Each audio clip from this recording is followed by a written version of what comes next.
Black Destiny from Osnabrück, northwest Germany, were formed in 1992 by guitarists Tim and Kevin, bassist Stefan and drummer André. Kevin originally handled the vocals as well. After 2 demos, they released a self-titled CD in 1997, which counts officially as their first album, but with only 300 copies made, it rather is an extended demo, with new members Mark and Sven joining the band. The early shows of Black Destiny were frankly still underwhelming.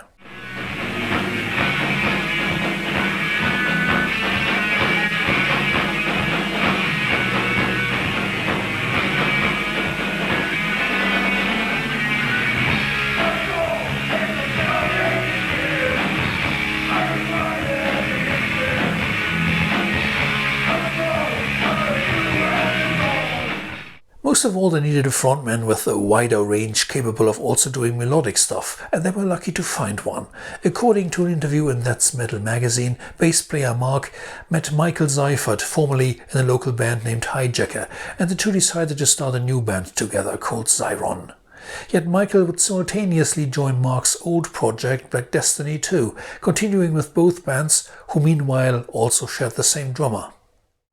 I'll skip some more lineup changes and continue in 1999, when Black Destiny went to a studio for merely 16 hours and recorded 5 songs with Michael on lead vocals. The resulting promo tape got them a deal with Iron Glory Records. Thus, in 2000, their second or first real album was released. Black is Where Our Hearts Belong.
Black is Where Our Hearts Belong has a misleading cover artwork that looks like gothic kitsch rather than power metal. It must be said that Black Destiny, despite 3 attempts, never produced any good album covers, and that lack of visual concepts probably was one of the reasons why they didn't attract more attention for their great music.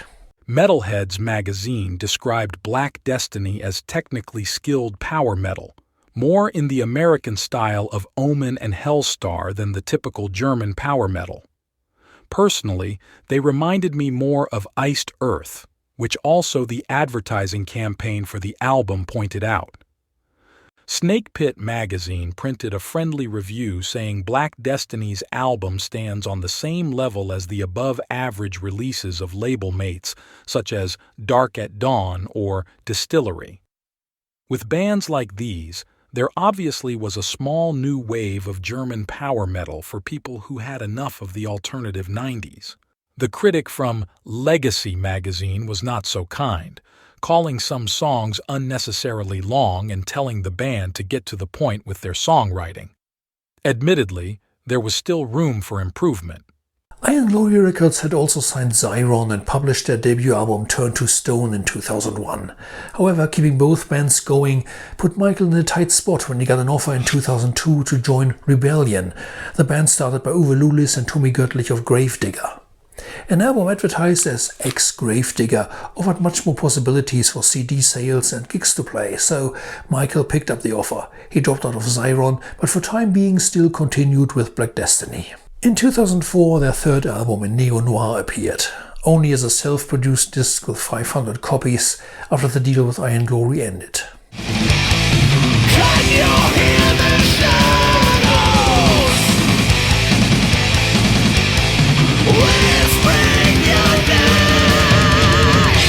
A day you worked on Poppy Street.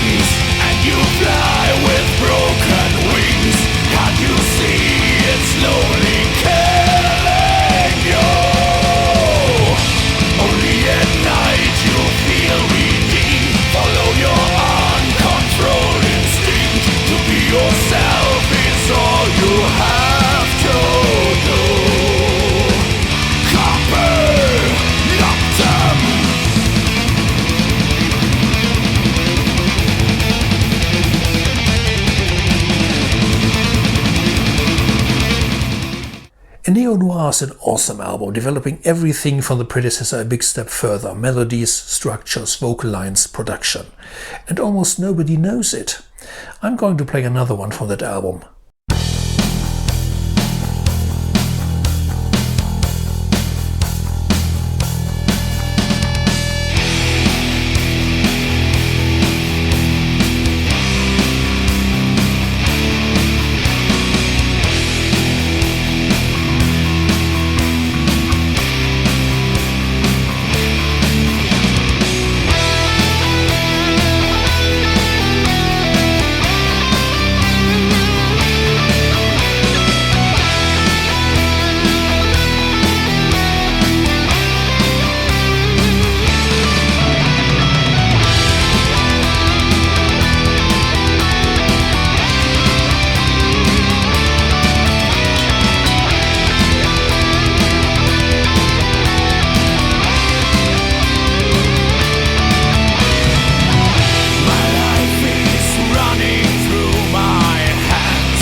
I was lucky to see the band live at the Metal Bash Open Air Festival in 2005.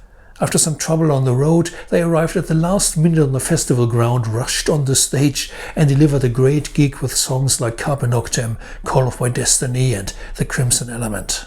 Black Destiny continued to play live shows and look for a new deal, but that wasn't offered, so the band finally called it a day in 2009. Their final sign of life was the participation in this Wasp tribute album, for which they recorded their renditions of Wild Child and Love Machine. If you don't know Black Destiny's Neo-Noir album, check out this power metal masterpiece on YouTube. Like anything else, it was uploaded by someone, but only got a few hundred clicks so far. That's ridiculous. Thank you for watching and see you again.